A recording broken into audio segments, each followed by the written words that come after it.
Hey Canucks fans, welcome to Clay's Canucks commentary for Wednesday, October the 17th. I'm Clay Emo at Canuck Clay on Twitter. I'm at Clayton Emo on Instagram, and this is my Canucks take, all in one take. Last night, the Canucks improved their season record to 4 wins and 2 losses with an exciting 3-2 overtime victory over the Pittsburgh Penguins in Pittsburgh. This is game number 5 of the Canucks 6-game road trip. They're now 3-2 on this road trip, and they wind up this road trip tomorrow night, Thursday night, playing in Winnipeg against the powerhouse Winnipeg Jets. And a reminder that right at the conclusion of that game, I'll be hopping onto YouTube, here to YouTube, for a 30 to 45 minute post-game live stream on this channel. So make sure if you're watching the game and you're near a computer after the game, you come hang out and we can chat about the road trip, chat about the game, and chat about whatever you want. Speaking of chatting about things, let's chat about a few things. Nothing too serious today, but a couple things I want to throw out there, a couple things for us to talk about in the comment section. Number one, this is the first game without Elias Pettersson. Pettersson has apparently, he's doing very well in his concussion protocol.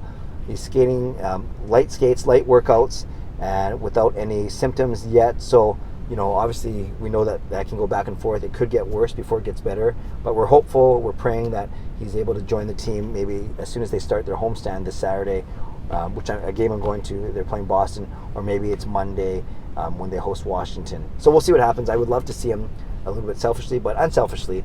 Obviously, we want to make sure that he's as healthy as can be. Concussion is not something to mess around with. And as I've detailed before, I've had one in my life. It was one of the scariest things to happen to me. So we continue to pray and we continue to hope for the best for Elias Pettersson. I sent a tweet out yesterday, though, after Brock Boeser's overtime goal, his wonderful snapshot or wrist shot. I can't remember what it was, but it was a good shot. Pretty sure it's actually a wrist shot, not a snapshot. Wrist shot from the circle, using the defenseman as a screen.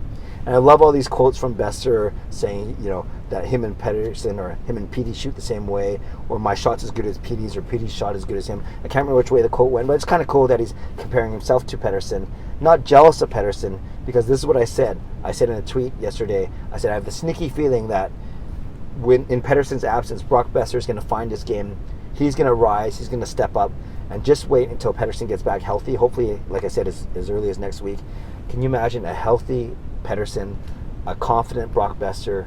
It's going to give opposing goalies nightmares. And whether it's on the power play or even strength, I can't wait to see that. I can't wait to see both guys going. And that's only going to inspire guys like Horvat and Berkey and Virtanen and Eriksson and Goldobin, and the list goes on and on.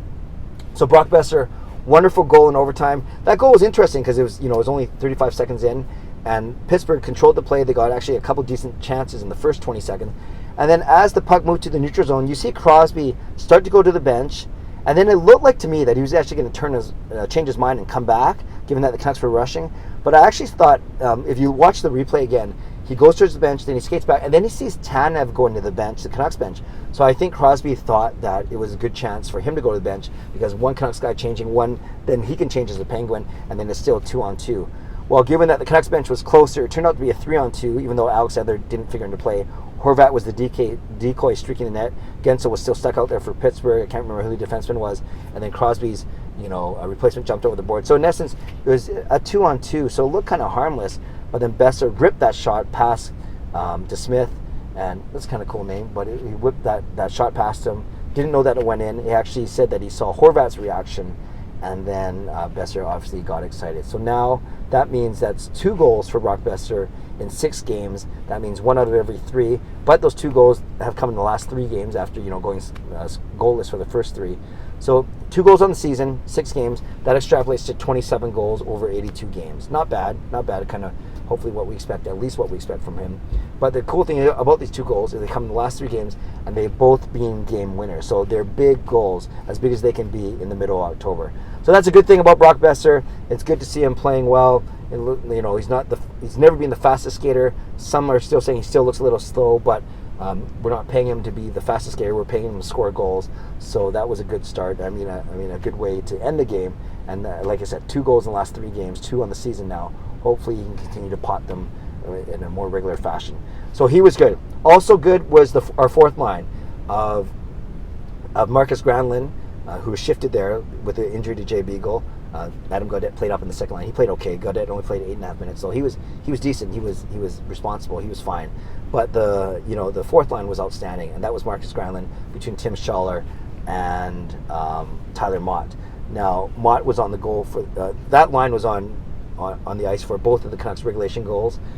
For the first goal, it was all three of them, and that was the goal actually by Ben Hutton, set up by a nice pass from behind the net, and Hutton wired that one. It was great to see that score. I'll get to that in a second. And the second goal, the same line was on, but in the middle of the change, so actually Sutter was on, and he took that wonderful cross-ice pass from Tim Schaller. So Schaller played a great game, and I think it took him a while to get going after, he missed the first few, healthy scratch for the first couple games, but maybe we're starting to see the kind of value he brings. He had 2 assists last night, and he's a very responsible penalty killer and solid player, tough to play against on the fourth line. Granlund played fine. Tyler Mott brought a lot of energy, and like I said, Sutter scored. He wasn't on that line, but he scored as the lines were kind of changing to score the Canucks' second goal. So all the Canucks forwards played well. It was good to see, and especially the way that the fourth line played against Crosby's line and kept the Crosby's line hemmed in the Penguins' zone for a lot of the game, which is really cool. On defense, solid as always. Edler still blocking shots like a machine, and Ben Hutton had a breakout game. He's improved every game in his 4 games that he's played so far, leaving Del Zotto on the outside looking in. And I did put a tweet out saying, do we risk losing Del Zotto? And I don't mean losing him, i.e. to waivers yet. I mean losing him mentally.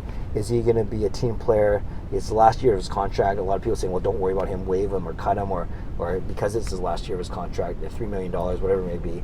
But yeah, you never want anyone to be unhappy, and I hope Del Zotto is seeing how well the team is playing, and he will get a shot. Someone's going to get injured, someone's not going to play well, but we'll cross that bridge when we get to it, so to speak. So Ben Hutton, a great game. He had a goal, of course, the first goal.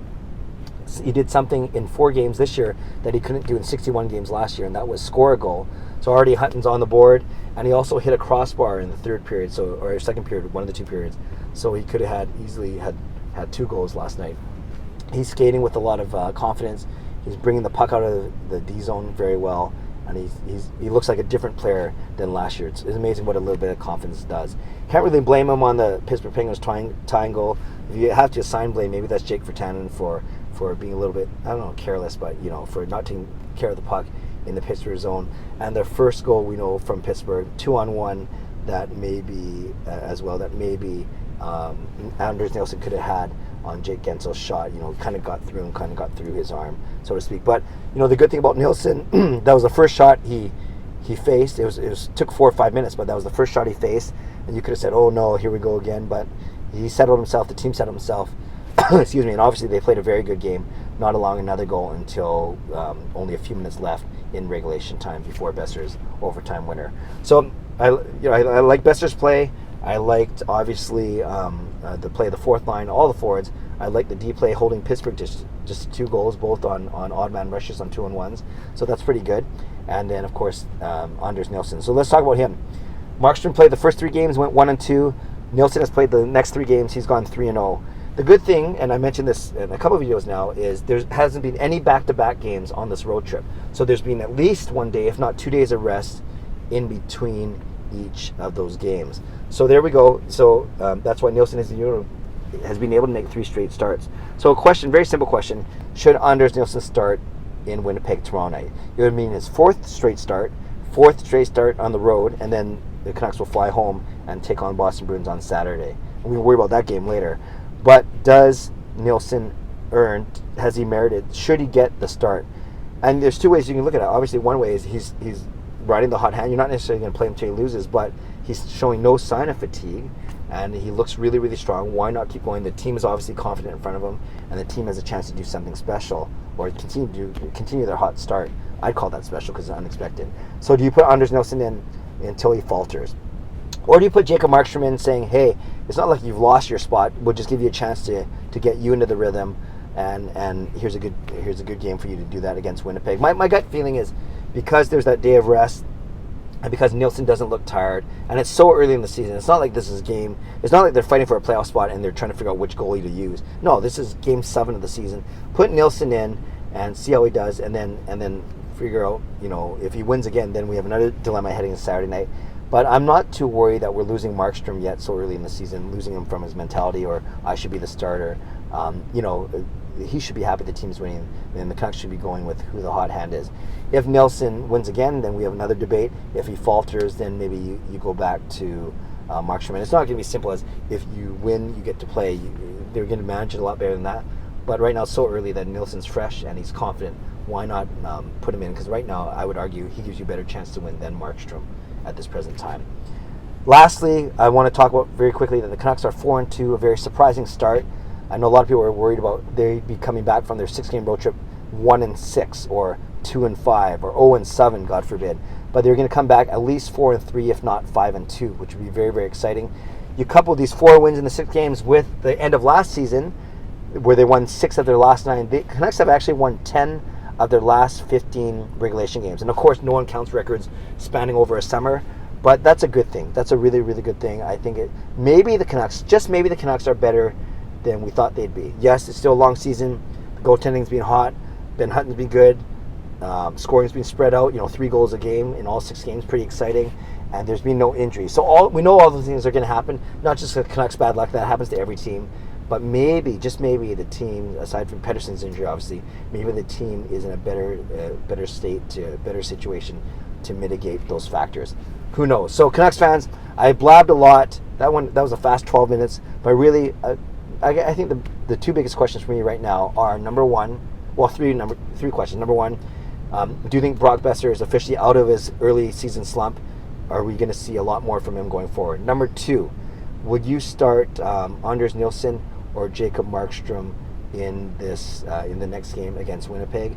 And that, of course, is on Thursday night. And so Nilsson or Markstrom. And number 3, are the Canucks actually better than we thought they'd be, or is this just a simple, hot start, small sample size? But I will say this: pretty soon we're going to stop saying this is a small sample size, because that was game 1, game 3, game 5. Now we're up to game 6. By the time they come home on Saturday, they'll have played 7 games already, just under a tenth of the season already. So, maybe this is who they are, and that's a good thing.